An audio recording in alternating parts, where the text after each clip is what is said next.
I'm back for part 2. Are you? I think so. I don't know, but I'm here with Liz Girouard, and we were just talking about caregiving, her daddy, my mommy. We're talking about what it's like to deal with, in my case, a dementia patient or mild cognitive impairment. And Liz had found out that her dad had Alzheimer's. And, when we took a break, we were discussing how people would address your efforts to take care of your dad and the comments that they would make. Could you bring that up again? Yeah. People were always saying, "Oh, you're such a good daughter." I hated that. Drove me crazy. It's like, what do you mean? It's my father. That's what I'm supposed to do. It has nothing about being a good daughter. Yes, I am a good daughter, but it had nothing about being a good daughter. It was because it's my father. I love LOVE that you even bring that up, because every time said, "Oh, you're doing God's work," I would get so irritated. And it was just like, and I could never put my finger on why it would bug the crap out of me, because I kept thinking, it's what you do. I mean, Exactly. but I didn't have a choice. There was nobody else. And now, granted, I have a sister, but she lives out of state. Matter of fact, she doesn't Right. just live out of state. She lives over the ocean. She's in the state of Hawaii, and so she wasn't readily available. The person that I had available to me was a friend of mine, and she would only help when she could, and so be it. I'm not, I realized that it was my mom. I had to do what I needed to do. Unfortunately, over the let's see, I started taking care of her in 2014. That's when I started noticing something was not wrong. But last 3.5 years, it got so bad that I had to live with her. I moved into Mhm. her house, and people are like, I don't even know how many years had gone by, and they wouldn't even realize that I wasn't even living at my own house, and what that does to a person, but in regards to you, because I'm here to talk to you. Well, this is about us. Okay, it's about us. The Yeah. journey for me sucked, but I will tell you, there is a silver lining. There is things to be grateful for, but I had the ability to bring my work to where I was, because I'm a officer of I'm half of a corporation. And so I was able to take what I needed to take and bring it to me. So I had liberties that most people didn't have. But Right. I'm aware that you're working. So how did Yeah. that work? Um, I would go after work. I would just drive from work to my parents' house, and or there were a few times the caregiver would call um because my mom hadn't made it back yet and they were on a schedule and had to leave. And I'd go, "Okay, I'll be there." And I would just tell my boss, "Got to go for a little bit, got to take care of my dad." And then he'd go, "Okay." And I'd Oh, leave. that's awesome. And I would go do what I had to do. When my mom got, "Okay, got to go back to work," and I would leave and go back to work. And then I would probably come back there after work. Um, but I made people aware that this is my dad. I'm going to do whatever I have to do to take care of my dad. So I hope that's not a problem. And Yeah. lucky enough, I have a boss who was like, "Okay, go do what you got to do." But see, that's the biggest blessing, because in hindsight, I remember telling Deborah, my God, I don't know how I would be able to do this for either one of my parents. Because my dad, Deborah helped me take care of my dad, and Mm-hmm. he ended up staying at our house um the last, well, on and off for 10 years, but then I think the last 2 years became more and more. And then when he really became sick, he ended up staying at our house.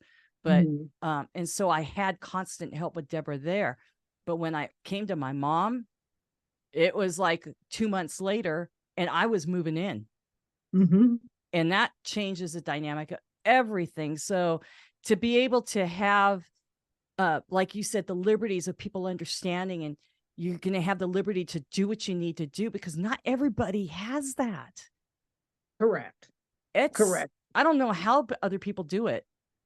I know of people that have had to quit their job.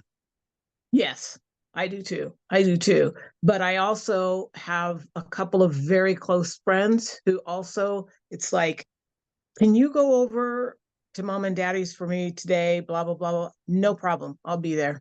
That's sweet. And they would go, or I could call one of my girls and go, okay, I can't leave right now. Can you go over and do this? Okay. I had a few friends, a couple of girlfriends of my sisters that would, dear sweet people. One in particular, her name is Mitzi, and she, like, at a heartbeat, she knew what I was going through, because she took care of her father with her sister, and he was a VA, and he had help through the Veterans Administration also, and so she understood bits and pieces of what that was about. So anytime I call, I go, I'm in a pickle, and she goes, don't even, just tell me when, I'll show up. It didn't happen much, but I tell you, to find somebody that you can entrust to come into your home, that your parent is willing to, that's a whole different bear. And it took a while. It took me about 6 or 7 people, I think, to finally find somebody that could deal with my mom, and that my mom would actually want to have around. You know? And that person is a godsend to me. I mean, her name is Tiffany, and I thank God for her every day, how she helped me out, because I didn't have resources as you did. But I'll tell you, for your family to step up and do what needed to be done, that is also something rare. I found out through my support group. It's not a popular thing. Right. And I have to say that even my nephew stepped up a number of times, and my mom could call him and he would come over. It got to where he would come over regularly to shave my dad. Really? To cut my dad's hair. To just sit with him. Wow. Like one of the times my mom was leaving for the weekend, I needed to be at work for a while, so he came over and stayed with my dad till I got off work. So, my nephew stepped up. That's awesome. He stepped up and helped out also. Wow. See, those are the little winks from God that you just, like, he's got you. When he sends people in that you don't expect, and it's just, that's sweet. Yes. And you know what? I wouldn't do anything differently. Let me take that back. The one thing I would do differently, I wish we had thought about the ADU solution sooner. Yeah, but I don't think it was in effect, right? I mean, that's a relatively new California law that you can have an addition on a property like that. Yes, you are correct. Because I think an ADU, which is, for people that don't know what it is, what is the acronym? It's the dwelling unit. Called an additional dwelling unit, right? So you could build on the property, and it was, because I think before, and then when we built our corporate office on our property, you could only have like so many square feet, and then you wouldn't have to still with an ADU, you can only have, depending on your yard, you can only have so many square feet. We originally were looking at a 1,400 square foot, but because of all the rules and regulations, no, we could only do 1,000. That's a whole new house. Well, and it almost, it's 2-bedroom, 2-bath, and which are on each end, and then living space in the middle. It's got a full kitchen, everything. But Yeah, even before they allowed that, what I probably would have done would probably have been done an add-on to the existing house, Mm-hmm. Yeah. had we thought about it sooner.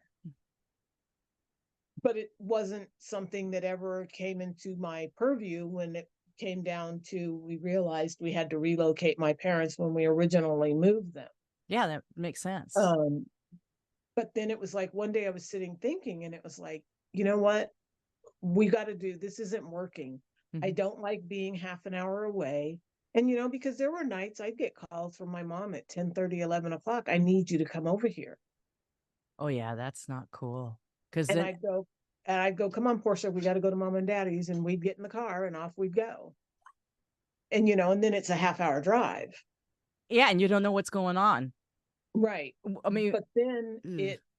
it, when we decided we were going to try to do the ADU thing, Mm-hmm. I had sent Kathy down to the city Mm-hmm. to see, and it basically, if because of the whole new California ADU thing, if we had done an addition to the house, there's all these fees and all this stuff you got to do. Well, with an ADU, there were no fees. If you did an Really? ADU, yes.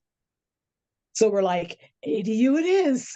Well, you know what? That's something. And if people are in a situation where they cannot afford, which I don't know how anybody can afford assisted living or memory care. I mean, it's unthinkable what they charge you.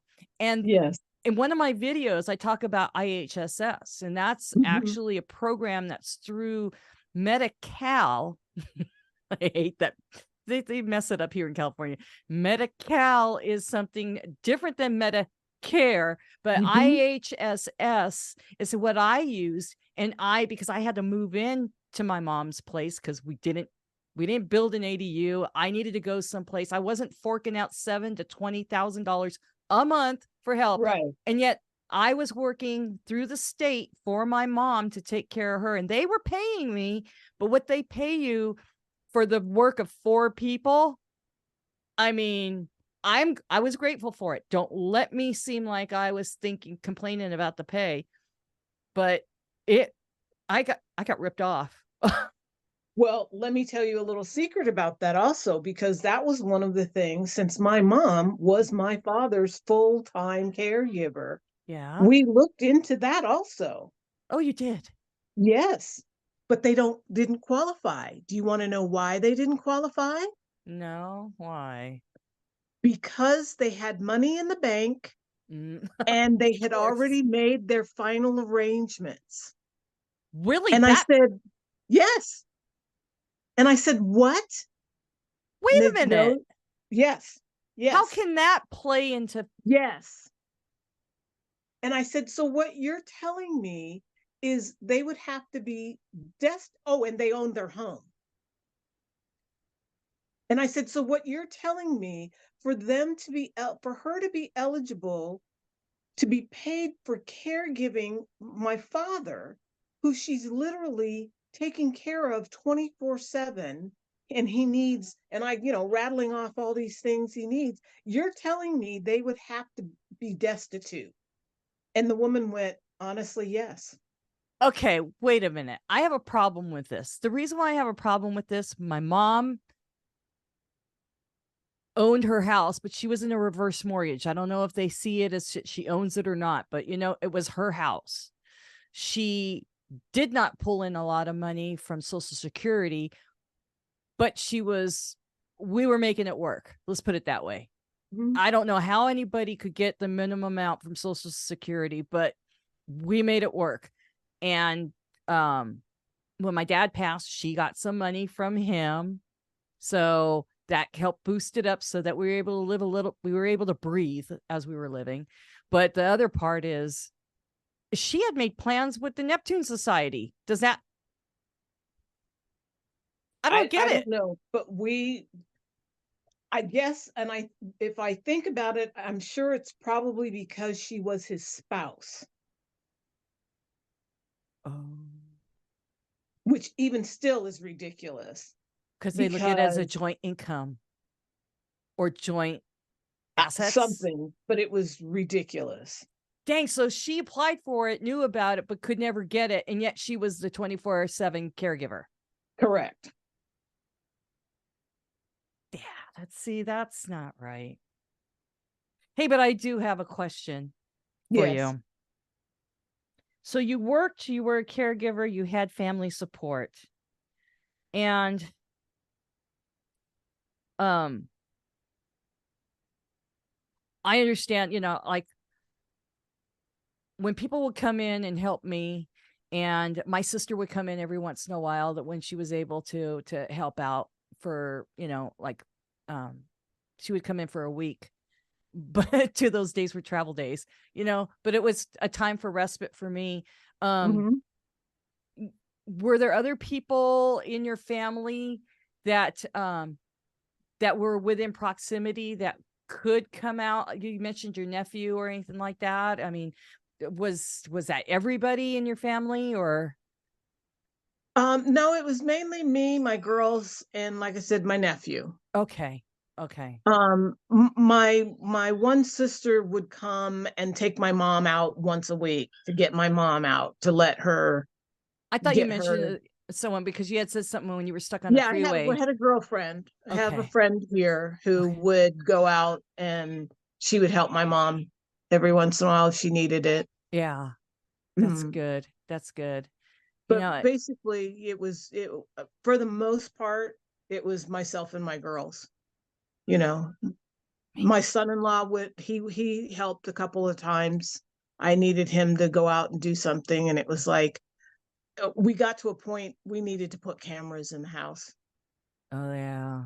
because it's funny now. It wasn't funny then, Hmm. but my dad, who could barely get around, would literally wait till my mom went to sleep, and then he would get himself out of the bed and he would go in and do things like he would go in the kitchen and he'd get the bag of chocolate chip cookies she just made and he would set them on a chair and push it all the way to the other side of the house and go out in the garage and sit and eat the bag of cookies. Are you kidding me? No. Oh my.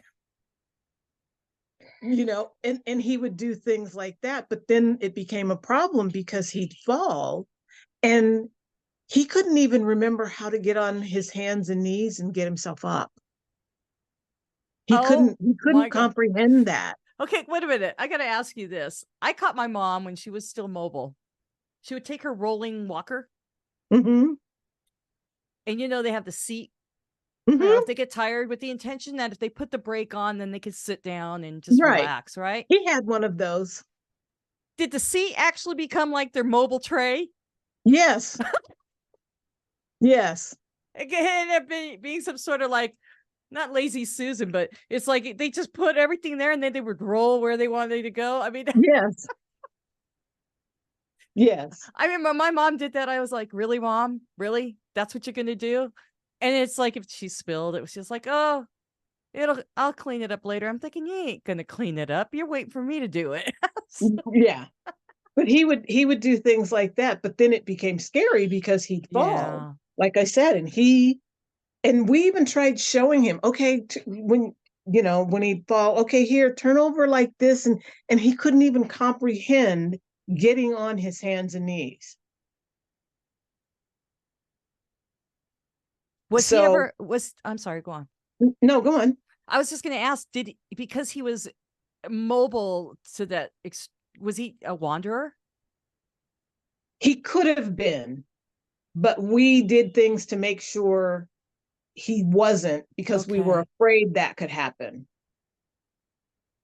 And he never got violent with anybody? No, 'Cause sometimes that happens, I heard. I know. I've And I've it's heard. bad.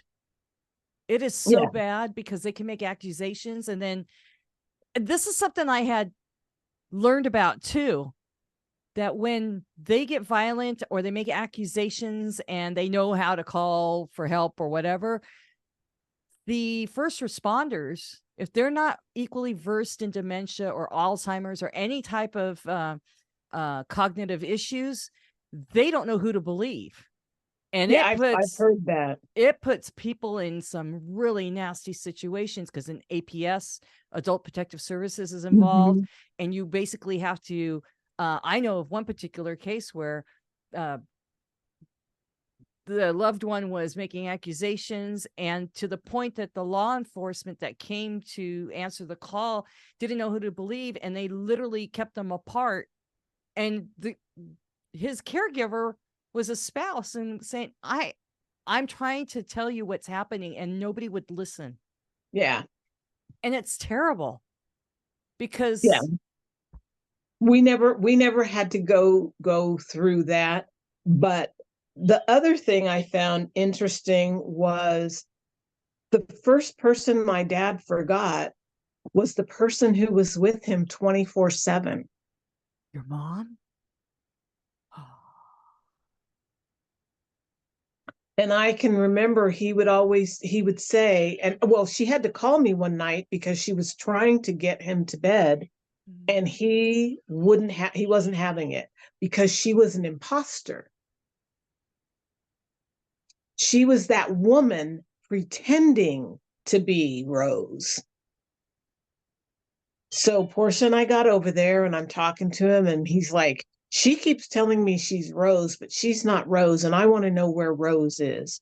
And I said, well, hold on, let me find out. And I'm like, I think she had to go out and she had to do some things. And I told my mom, I go, Mama, go in the other room. She's like, I don't want to go in the other. I said, go in the other room and then walk back in here. So I said, well, she had to go do some things and she's going to be back in a little bit. So then my mom comes walking in and he says, where have you been? Oh, man. But it worked. Yes.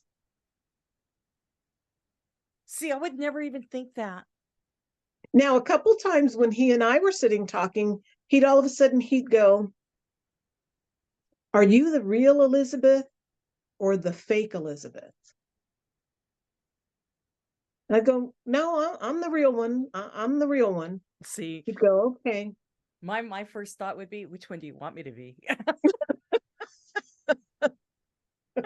If it's the one you don't like, then I'm not that one. Ooh, but that I Wow. found interesting is that the person you're with 24/7 is the person you forget first. And I've See, heard that that. actually baffled me because I would have thought that would have been the last person he forgot. Yeah. I don't understand. And and then he got to where he really couldn't hold a conversation Mhm, because he couldn't put sentences together, and that would frustrate him. mhm. Yet there's a friend of the family. Her name is Eloisa. She was a tenant of my parents back when we had all of our apartment buildings and all that stuff. But she and her husband rented from my parents. She was 18. She worked at Albertsons as a clerk, but she would follow my parents around and what are you doing? Why, they made her a manager because she said, I want to learn from you. Mhm. The woman now owns a dress shop. She has her own beauty salon, lives in Rancho Santa Margarita. But Eloisa would show up at the house. That's He would sweet. have full on conversations with her in Spanish because my dad spoke Spanish also.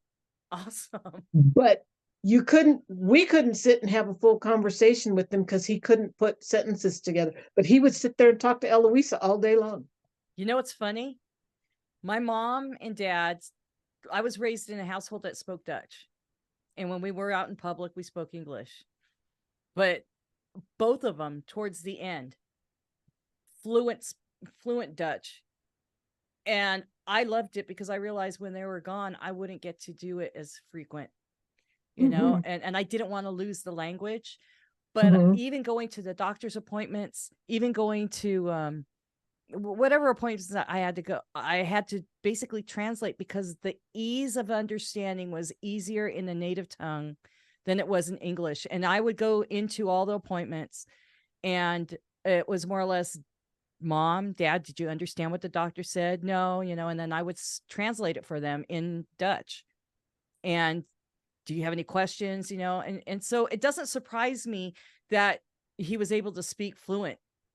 I don't know why. It's like that part of the brain is still tight. And it was just like, you got to be kidding me. It's like, okay, all right. Whatever.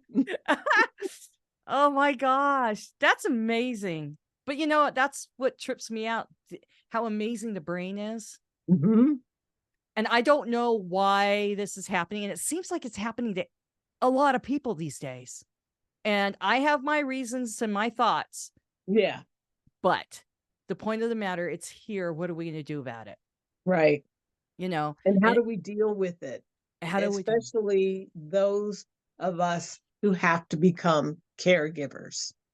Yeah. And like, we'll go back to, that's what sparked my saying to you, I want you and I to do one together, and it was your whole, to lie to my mom, I just couldn't do it. And I said to you, Carolyn, you weren't lying. You were making it easy for her. And that's what it's about. And that's what I want people to take from this, is you have to understand that the reality is different. And you have to deal with their reality. And if that means you have to tell a lie here or there or fake a conversation, so be it. But the frustration level for both will be so much lower. Well, thanks for telling me after she's passed. I'm so sorry. We were both going through something and weren't talking. I know. Well, that's just it. A lot of people would say, "Hey, stranger." And I'm thinking, if you only freaking knew what I'm going through. Mm-hmm. How come I haven't heard from you? Well, how come you haven't checked in with me? Why is it you don't know? That's my question back to you, is why don't you know? And I think that's one thing, as we're winding down this interview, I just wanted to say, I think that's the part that gets me the most, is not only my case, I'm not a sudden caregiver, but I was a sudden caregiver when it was required 24/7 of me. Okay. Mm-hmm. So with that understanding, I already felt spent taking care and watching I'm a daddy's girl. So knowing that my dad had just passed and not having to deal with the first time that I'm losing a parent, it becomes overwhelming of emotions that you're not even familiar with, because it only happens once, right? And then all of a sudden I'm thrown into the caregiving mode.